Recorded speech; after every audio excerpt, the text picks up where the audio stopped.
আসসালামু আলাইকুম। উপন্যাস আবিরের স্প্যারো, পর্ব ৬। লেখনীতে সালমা চৌধুরী। রাকিব কিছুটা আহত হলো, মেঘের দিকে তাকিয়ে বলল, দেখলে তোমার আবির ভাই কতটা অসভ্য। মেঘ মৃদু হেসে বলল, আপনি চাইলে আমাদের সাথে ফুচকা খেতে পারেন। রাকিব আবিরের দিকে তাকিয়ে ঠাট্টা স্বরে বলতে লাগলো, শেখ শেখ, আপুর থেকে তোর কিছু শেখা উচিত। আবির চোখ রাঙাতেই রাকিব চুপ করে গেল। আবির পরিস্থিতি স্বাভাবিক করতে বলল, তুই এখানে কি করিস? অফিসে যাসনি? রাকিব আলগোসে ভেঙচি কেটে সিরিয়াস ভঙ্গিতে বলতে লাগলো, অফিস আমার না তোর, তুই আসিসনি কেন? বস বলে কি পুরো রাজত্ব কিনে নিয়েছিস?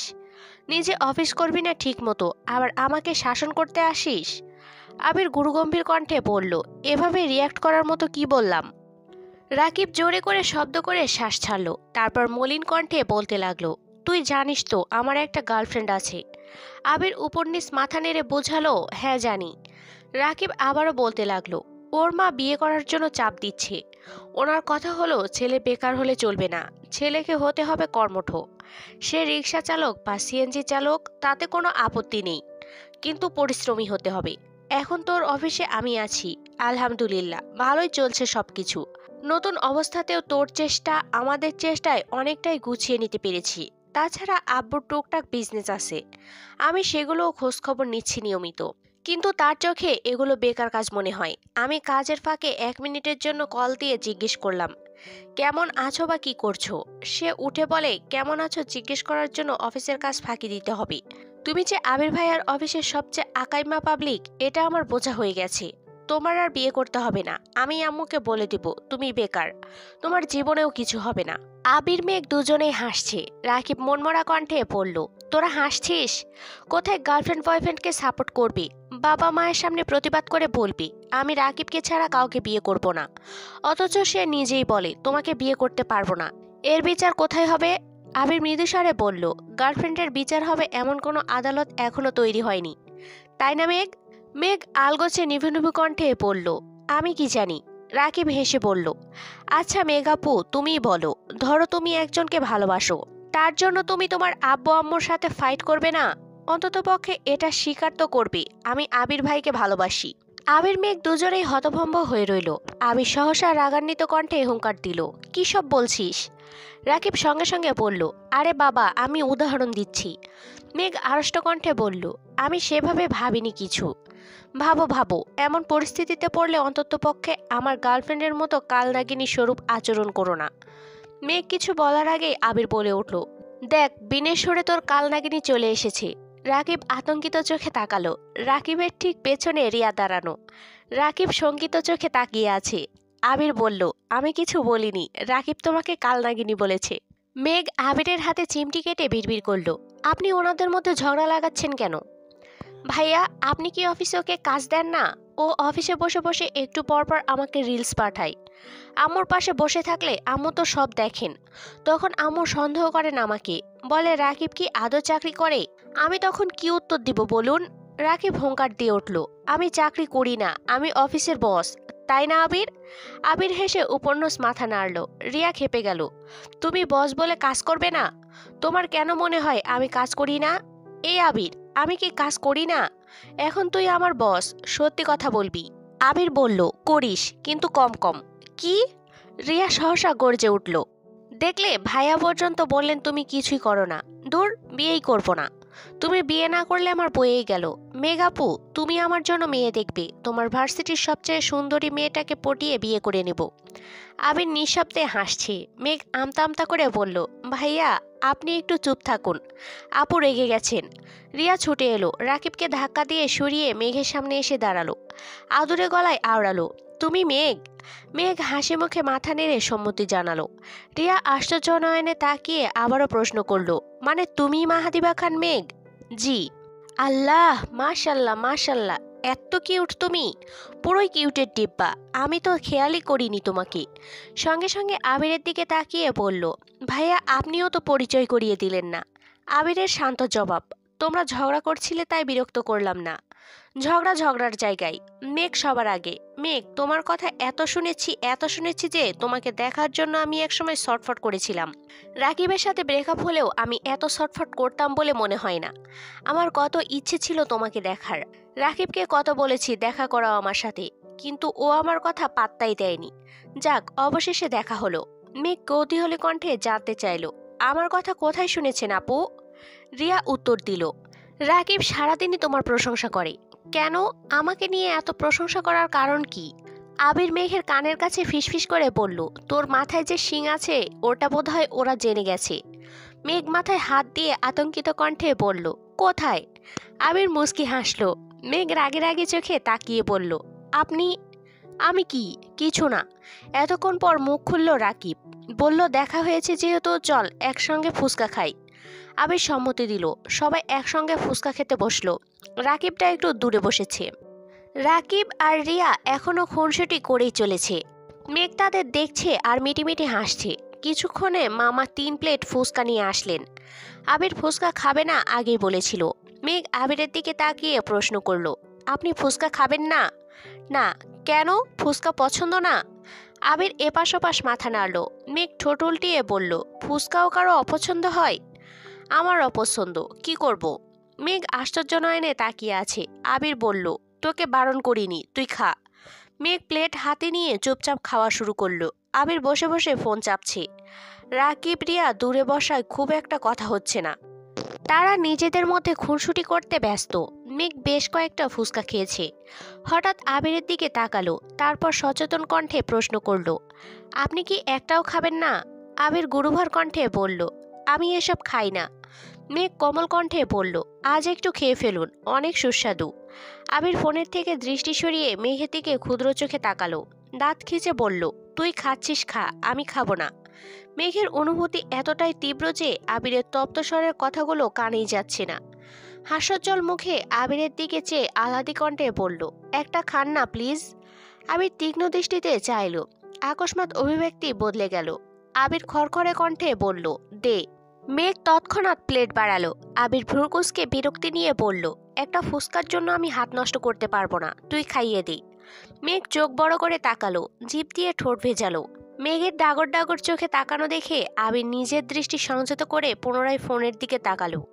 মেঘ ধীর হস্তে ফুসকায় টক দিয়ে আলতো হাতে আবিরের মুখের সামনে ধরল। মেঘের হাত কাঁপছে, লজ্জাও লাগছে ভীষণ। মুখের সামনে ফুসকা ধরতেই আবির হা করলো। মেঘ 2 আঙ্গুলে কোনো রকমে ফুসকা মুখে দিয়ে হাত সরালো দূরে। মেঘ আবিরের ছোঁয়ায় কারেন্টের শক খেয়েছে। ফুসকা মুখে পড়তেই আবির ভ্রু কুঁচকে চোখ বন্ধ করে নিল। কোনো রকমে গিলল। দাঁত কিরকির করছে। দাঁতে দাঁত চেপে গম্ভীর কণ্ঠে বলল, উফ, কিভাবে খাস এত টক? মেঘ দাঁত বের করে হাসলো, ঠাট্টার স্বরে বলল, এভাবেই। আবির দাঁতে দাঁত চেপে ধরে আছে। ক্ষুদ্র চোখে মেঘের অভিমুখে তাকিয়ে আছে, কিছু বলতে চেয়েও বলছে না। হঠাৎ আবিরের চোখ পড়ল রাকিবের দিকে। রাকিব হা করে তাকিয়ে আছে, হাতে ফোন ধরে রেখেছে। পাশে রিয়াও মুচকি মুচকি হাসছে। আবির কপাল কুঁচকে তাকাতেই রাকিব মুখ বন্ধ করলো। সঙ্গে সঙ্গে ফোন পকেটে রেখে দিল। মেঘ আপন মনে ফুসকা খাচ্ছে। প্লেটের শেষ ফুসকায় অতি সামান্য টক দিয়ে আবিরের দিকে বাড়ালো। আবির সঙ্গে সঙ্গে হুঙ্কার দিল, আর খাবো না। মেঘ পল্লব ঝাপটে অধর নেড়ে বলল, একটা করে খেতে নেই, এটাই শেষ প্লিজ। আবির আগে থেকেই ভ্রু গুটিয়ে রেখেছিল, এবার চোখ বন্ধ করে হা করল। তবে এটাতে টক কম দেয়ায় তেমন প্রভাব পড়েনি। কোনো রকমে খেয়ে নিল ফুসকাটা। একটু পানি খেয়ে মেঘের দিকে তাকিয়ে গম্ভীর কণ্ঠে শুধালো, একটা খেলে কি হয়? মেঘের ঠোঁটে ফুটে ওঠে রক্ত জবার নাই হাসি। তৎক্ষণাৎ হাসি থামিয়ে বলল, একটা খেলে পানিতে পড়ে যেতেন। আবির বোকার মতো চেয়ে আছে। কয়েক মুহূর্ত পর দীর্ঘশ্বাস ফেলে বিরক্তি নিয়ে বলল, কোত্থেকে শুনি সেসব আজগুবি কথাবার্তা? মেঘ বিজ্ঞের ন্যায় মাথা দুলিয়ে বলল, আমার সোর্স আছে। মেঘ মাথা নুইয়ে মুচকি হাসে। আবির মেঘের কথা শুনে কপাল গুটাই, কণ্ঠ দ্বিগুণ ভারী করে আকস্মাৎ বলে ওঠে, আমি পানিতে পড়লে তো তুই সবচেয়ে বেশি খুশি হতিস। মেঘের উদ্দোলিত মনোভাব কমে আসে। সিক্ত চোখে তাকায় আবিরের দিকে। আবিরের নীড়ের চোয়াল দেখে মেঘ তটস্থ হয়। আবির মেঘের থেকে বিদায় নিয়ে রাকিবরা যেতে লাগলো। রাকিব যেতে নিয়ে আবার থামে। আবিরের দিকে তাকিয়ে বলল, ফ্রি হয়ে চলে আসিস। আবির সহসা জবাব দিল, ঠিক আছে। রাকিবরা যেতে মেঘ বলল, আপনি এত ফাজিল কেন? মানে কি করলাম আমি? দেখছিলেন ওনারা ঝগড়া করছে, আপু রাগারাগি করছে, অথচ আপনি তাদের ঝগড়া না থামিয়ে উল্টো আরো লাগিয়ে দিলেন। আপনার থেকে এটা একদমই আশা করিনি। আবির চোখ ছোট করে গম্ভীর কণ্ঠে বলতে শুরু করলো, রাকিবকে তুই কতদিন হলো চিনিস? আজই তো প্রথম দেখছিস। ও কেমন সে সম্পর্কে তোর কতটুকু বা ধারণা আছে? ওদের দুজনের সম্পর্কই এরকম, সারাক্ষণ ঝগড়া লেগে একজন আরেকজনকে ছেড়ে দিচ্ছে, আবার একটু পরে একসঙ্গে গল্প করছে, ঘুরতে বের হচ্ছে। ঝগড়া করতে করতে ওদের সম্পর্কের 5 বছর পেরিয়ে গেছে, বিয়েও ঠিক হয়ে যাচ্ছে। মেঘ অবাক চোখে তাকিয়ে বলল, 5 বছর? আমাদের বন্ধুত্বের সম্পর্ক 6 মাসই টিকে না। রাকিব ভাইয়ারা 5 বছর একসঙ্গে আছেন, ভাবতেই পারছি না। আবির নিরস কণ্ঠে বলল, এমনও মানুষ আছে যারা এক যুগ ধরে এক মেয়েতে আসক্ত হয়ে আছে, একতরফা ভালোবেসে দিনের পর দিন অপেক্ষার প্রহর গুনছে, ভালোবাসার মানুষকে নিজের করে পাওয়ার জন্য প্রতিনিয়ত নিজের সাথে যুদ্ধ করছে, প্রতিটা মোনাজাতে কাঁদতে কাঁদতে শুধু তাকেই চাইছে। তাদের তুই কি বলবি? মেঘ মাথা নিচু করে ধীর স্থির কণ্ঠে বলল, তাদের নিয়ে কিছু বলার মতো যোগ্যতা আমার নেই। আমি এ ব্যাপারে অনভিজ্ঞ একজন মানুষ। আবিরের মুখ ভার, কিছু বলছে না। মেঘ মৃদুস্বরে আওড়ালো, একটা কথা জিজ্ঞেস করব? বল। রাকিব ভাইয়া বা রিয়া আপু আমাকে কিভাবে চেনেন? আবির শান্ত কণ্ঠে বলল, রাকিব আমার বেস্ট ফ্রেন্ড। রাকিব আমার সম্পর্কে A to Z জানে। তানভীর, আদি, মিম সবার কথাই জানে। আর রিয়া যেহেতু রাকিবের গার্লফ্রেন্ড বা ফিউচার ওয়াইফ, তাই রিয়ার অজানা থাকার কথা না। মেঘ সন্দেহের দৃষ্টিতে তাকিয়ে থেকে আবারও বলতে লাগলো, আপনার সাথে আমার কত বছর পর দেখা হলো, আপনারই তো আমার কথা মনে ছিল না। তাহলে রিয়া আপুর আমাকে দেখার জন্য এত আগ্রহ কিভাবে জন্মালো? কোনো কিছুই বুঝতে পারছি না। আবির 2 কদম এগিয়ে মেঘের ঠিক সামনে দাঁড়ালো। সন্ধ্যা হয়েছে অনেকক্ষণ হলো, আকাশও বেশ অন্ধকার, কেবল ল্যাম্পপোস্ট আর ছোট ছোট দোকানের নিজস্ব লাইট জ্বলছে। আবির কাছাকাছি আসতেই মেঘ সরে যেতে চাইল। আবির তৎক্ষণাৎ থামিয়ে দিল। আবিরের কাছে আসায় মেঘের অন্তঃস্থলে শিহরণ জাগছে, কান দিয়ে উষ্ণ ধোঁয়া বের হচ্ছে, বুকের ভেতর ধুকপুকানি বাড়ছে, নিঃশ্বাস আটকে আসছে গলায়। আবিরের ভারী নিঃশ্বাস মেঘের মুখে পড়তেই চোখ খিচে বন্ধ হয়ে গেল। মেঘের শরীরের কম্পন তীব্র হলো। মেঘের কপালে পড়ে থাকা চুলগুলো সরাতে আবির ফু দিল। 2 আঙুলে চুলগুলো কানের পাশে গুজে দিয়ে মোলায়েম কণ্ঠে বলল, তুই বড্ড বোকা মেঘ। মেঘ সহসা চোখ মেলল। ততক্ষণে আবির দূরে সরে দাঁড়িয়েছে। আবিরের কথার বিপরীতে মেঘ যে কিছু বলবে সেটাও বুঝতে পারছে না। শরীরের সব শক্তি হারাতে বসেছে। আবির প্রশ্ন করল, মেলায় যাবি? মেঘ মাথা নেড়ে না করলো। আবির ধীর গলায় জানতে চাইল, তখন না যেতে চাইলি? যাব না, বাসায় চলে যাব। আবিরও খুব বেশি জোর করেনি।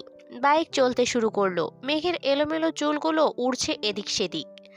প্রশান্তির হাওয়া বইছে অন্তরে। মাত্র কয়েক ঘন্টার ব্যবধানে আবির মেঘের মনে জায়গা করে নিয়েছে। আবিরের চাউনিতে বুকের ভেতর জলশ্বাসের উদ্ভব হয়। আবির কাছাকাছি আসলেই মেঘের মন কেমন করে। মেঘকে বাসায় নামিয়ে দিয়ে আবির চলে গেল। মেঘ বাসায় ঢুকতেই দেখলো মোজাম্মেল খান সোফায় বসে আছেন। মেঘকে দেখেই বললেন, কোথায় গিয়েছিলে? বন্যাদের বাসায়। তানভীর আসেনি? মেঘ উত্তর দিল না। তানভীর কোথায় আছে সে খবর তো নেওয়া হয়নি। এদিকে ফোনও সাইলেন্ট করে রেখেছিল। মেঘ আস্তে করে বলল, কাজ আছে ভাইয়ার। ও, শুনলাম আবির এসেছে। মেঘ নরম স্বরে জবাব দিল, হ্যাঁ। ও কোথায় কি জানি। মোজাম্মেল খান বললেন, ঠিক আছে, রুমে যাও। মেঘ স্বস্তির নিঃশ্বাস ছেড়ে হাসি মুখে রুমে চলে গেল। তানভীর হাসপাতালের করিডোরে বসে আছে। তানভীরের কাছের বন্ধু মৃদুলের বাবা অসুস্থ। হঠাৎ মিস ইগোয়েস্টিক নামে সেভ করা এক নাম্বার থেকে কল এলো। তানভীর আলগোসে ভ্রুকুচকে বিড়বিড় করলো, ও হঠাৎ আমাকে কল দিচ্ছে কেন? তানভীর কল রিসিভ করলো। গুরুগম্ভীর কণ্ঠে বলল, হ্যালো। ওপাশ থেকে বন্যা ডাকলো, তানভীর ভাইয়া। বন্যার আদুরে কণ্ঠ তানভীরের মনে সাপের সফলের মতো লাগলো। বিষের মতো জ্বলছে শরীর। অনিচ্ছাকৃতভাবেই ভীষণ ক্ষেপে গেল তানভীর। বিরক্তির স্বরে বলল, তোমার কোন জন্মের ভাই? বন্যা থম্মত খেলো। ঢোক গিলে মলিন কণ্ঠে বলল, আপনি মেঘের ভাইয়া, তাই আমিও ভাইয়া বললাম। আমি মেঘের ভাইয়া, তাই বলে তোমার না। বন্যার আগে কপাল কুঁচকালো, মনে মনে বিড়বিড় করলো, মেঘের ভাই হলে আমার কি চাচা লাগবে? আজব। তানভীর গম্ভীর কণ্ঠে আওড়ালো, কল দিয়েছো কেন? বন্যা চুপ করে রইল। তানভীরের ধমক খেয়ে ফোন করার কারণটাও ভুলে গেছে মেয়েটা। আস্তে করে নিঃশ্বাস নিয়ে বলল, মেঘ কোথায়? তানভীর চিন্তিত কণ্ঠে জিজ্ঞেস করলো, বর্ণনা তোমার বাসায় গেল? যায়নি? এসেছিল? তাহলে? বন্যা কি বলবে বুঝতে পারছি না। যেখানে ভাইয়া ডাকার অপরাধে এত বড় ধমক খেলো, সেখানে যদি বলে মেয়ে কারোর সাথে চলে গেছে, তাহলে যে কোন ঘূর্ণিঝড় শুরু হবে কে জানে। তানভীর নরম স্বরে ডাকলো, বন্যা। জি, কিছু হয়েছে? না মানে মেঘ অনেকক্ষণ আগে আমাদের বাসা থেকে বেরিয়েছে।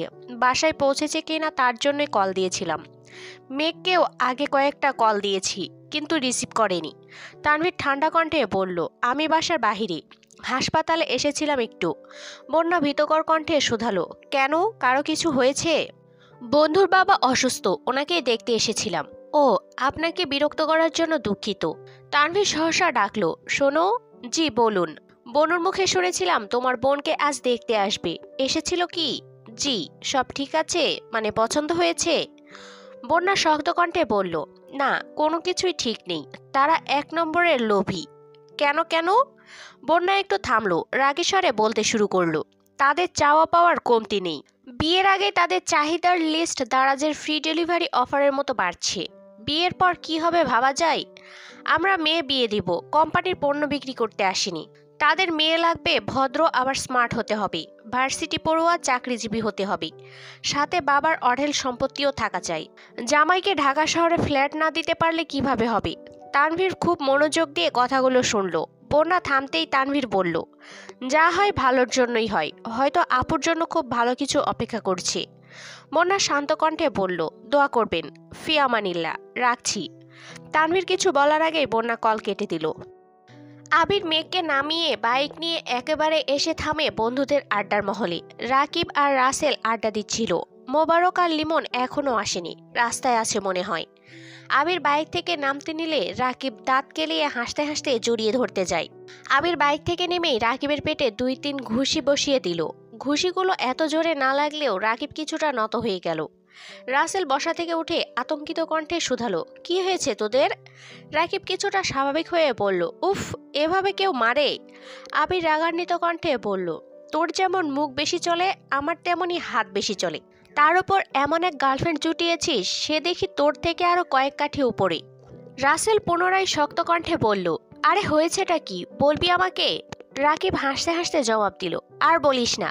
আবিরকে বিকালে ফুচকার দোকানে দেখে আমি পুরাই টাসকি খেয়েছি। যে আবির এত বছরে ফুচকার দোকানের আশেপাশে যায়নি, সে কেন ফুচকার দোকানে আসছে আমার জানতে হবে না? আমি দৌড়ে গেলাম আবিরের কাছে। আবিরের পাশে মেয়েকে দেখে আমি তো আরো অবাক। খুশি মনে ওদের আপ্যায়ন করার জন্য বলে ফেলেছিলাম, আমার পক্ষ থেকে ফুচকা খাবো, সেই ঝাল এখন মিটাচ্ছি। আবির গম্ভীর কণ্ঠে বলল, ওকে কত কষ্ট করে আমার সঙ্গে নিয়ে এসেছি, সেটা কি তুই জানিস? জীবনে প্রথম ফুচকা খাওয়ার আবদার করেছে, তুই কেন খাওয়াবি? রাসেল সহসা বলে উঠল, ঠিকই তো, আবিরের ওকে তো আবিরই খাওয়াবি। রাকিব পুনরায় ঠাট্টার স্বরে বলল, এজন্যই আমি বলেছিলাম সারা জীবন তো আবিরই খাওয়াবি, এবার না হয় আমিই খাওয়াই। রাসেল ভ্রুকুচকে তাকিয়ে বলল, তুই কি এই কথা ওদের সামনে বলে ফেলেছিস? রাকিব আবারও বলল, একটু বলেছি। না মানে আমার কি দোষ? উত্তেজনায় মেয়েকে প্রথম ভাবি বলে ফেলতে চেয়েছিলাম। রাসেল অবাক দৃষ্টিতে চেয়ে রইল। আকস্মাৎ বলে উঠল, ঠিকই আছে, আরো খামাইর। রাকিব আবিরের দিকে তাকিয়ে নাক টেনে কিছুটা আবেগী কণ্ঠে বলল, মাফ করে দে ভাই, মুখ ফসকে আর কিছু বলবো না। আবির তীক্ষ্ণ দৃষ্টিতে তাকিয়ে রাগান্বিত কণ্ঠে বলল, মুখ ফসকে বলে ফেলেছিস ভালো কথা, তুই আমাদের রোমান্টিক মুহূর্তে বাগড়া দিছিস কেন? আমি কি তোর প্রেমে কখনো বাগড়া দিয়েছি? রাকিব ভেংচি কেটে বলল, আমারটা তো মেঘের মতো এত লক্ষ্মী না, আজ পর্যন্ত একটা ফুসকাও নিজের প্লেট থেকে দেয়নি আমাকে, বরং আমার প্লেট থেকে আরও নিয়ে নেয়। আবির তীক্ষ্ণ দৃষ্টিতে তাকালো। কিছু বলার আগে রাকিব পুনরায় বলা শুরু করলো, আমারটার মাথায় সারাক্ষণ চিন্তা থাকে কিভাবে আমার সাথে ঝগড়া লাগবে। ঝগড়ার অভিনব উপায় খুঁজে প্রতিনিয়ত। আমি ঘুরতেও নিয়ে যাই, বাসা থেকে বের হয়ে সে আগে ফুচকা, চটপটি, হালিম খেয়ে নেয় একা একা, তারপর আমার সাথে দেখা করতে আসি। আমি যেখানে নিজে শান্তিতে প্রেম করতে পারি না, সেখানে তোকে কিভাবে করতে দিই? আবির কপাল গুটিয়ে ক্ষুদ্র চোখে তাকিয়ে আছে। রাসেল সহসা বলল, রাকিব, কি করেছিস তুই? রাকিব আবারও হাসতে শুরু করলো। এবার হাসির মাত্রা দ্বিগুণ বেড়ে গেছে। হাসতে হাসতে বলল, রাসেল, তোকে তো একটা জিনিস দেখানোই হয়নি, আয় বস, একটা ইন্টারেস্টিং জিনিস দেখাবো তোকে। আবিরের দিকে তাকিয়ে পুনরায় দাঁত খেলিয়ে বলল, আয়, নিজের কুকীর্তি দেখে যা। তিন বন্ধু চেয়ার টেনে বসেছে। এর মধ্যে মোবারক আর লিমনও চলে এসেছে। পাঁচজনই চেয়ার কাছাকাছি এনে বসলো। আবির ভেবেছিল ছবি দেখাবে, তাই এতটা মনোযোগ দেয়নি, কিন্তু রাকিব একটা ভিডিও অন করলো। মেঘ আবিরকে মুখে তুলে ফুসকা খাওয়াচ্ছে, সে দৃশ্য রেকর্ড করে নিয়ে এসেছে। এতটুকু দেখেই মোবারক আর রাসেল চিৎকার করলো, আবির তুই ফুসকা খেয়েছিস? মোবারক মেঘের ব্যাপারে কত শত জানে না, তাই অতর্কিতে বলে উঠল, আবির তুই এক মেয়ের পাশে বসে ফুসকা খাচ্ছিস, তাও আবার মেয়ে তোকে খাইয়ে দিচ্ছে।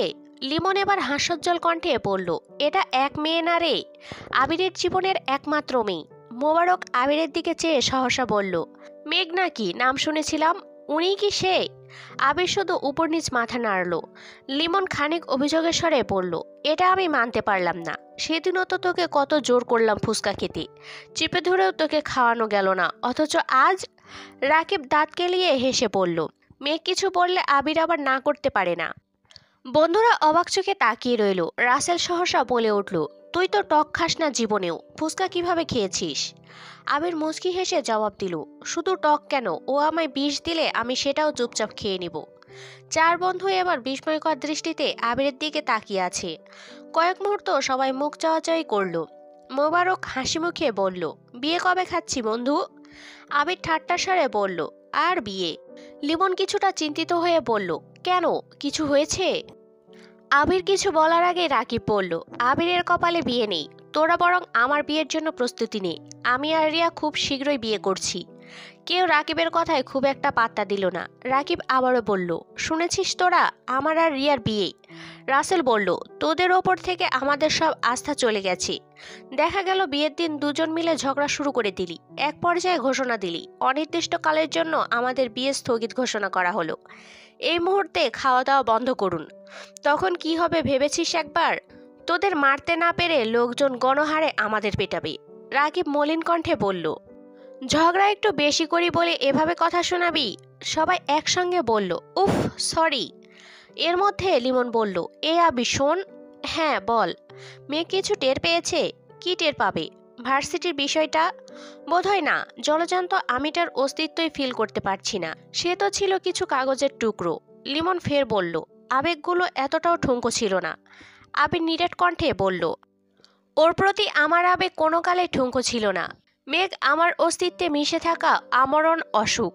রাসেল বলল, বিয়ে করে নে তাড়াতাড়ি, তাহলে সব অসুখ ভালো হয়ে যাবে। আবির দীর্ঘশ্বাস ফেলল, কণ্ঠ খাদে নামিয়ে বলল, বিয়ের জন্য যোগ্যতা অর্জন করতে হয়, আমি এখনো যোগ্য হতে পারিনি। এক বুক ভালোবাসা দিয়ে প্রেম হয়, কিন্তু সংসার হয় না। মোবারক প্রশ্ন করল, কেন? আবির গম্ভীর কণ্ঠে বলা শুরু করল, আমি মেঘকে ভালোবাসি, একটু নয় অনেক বেশি ভালোবাসি। তাই বলে একতরফা ভালোবাসার জোরে বিয়ে করব এমন ছেলেও আমি নই। যেদিন মেঘ রাজি হবে, মন থেকে আমাকে চাইবে, সেদিনই বিয়ে করব। আবির ঘড়ির দিকে তাকিয়ে সময় দেখল, ব্যস্ত কণ্ঠে বলল, আমাকে যেতে হবে, অনেক রাত হয়ে যাচ্ছে। লিমন বলল, দেখলি রাকিব, গতকালও আবির রাত 12টা পর্যন্ত আমাদের সময় দিয়েছিল, অথচ আজ 9টা বাজতেই বলতেছে অনেক রাত হয়ে যাচ্ছে। রাকিব আর চোখে তাকিয়ে বলল, তাই দেখছি শ্বশুরবাড়িতে যাওয়ার জন্য ছটফট করছে, শ্বশুরভক্ত জামাই। আবির ক্ষীণ হেসে বলল, শ্বশুরের কাছে থেকে ভদ্র ছেলের অ্যাওয়ার্ডটাই যদি না পেলাম, তবে কিসের সেরা জামাই হলাম?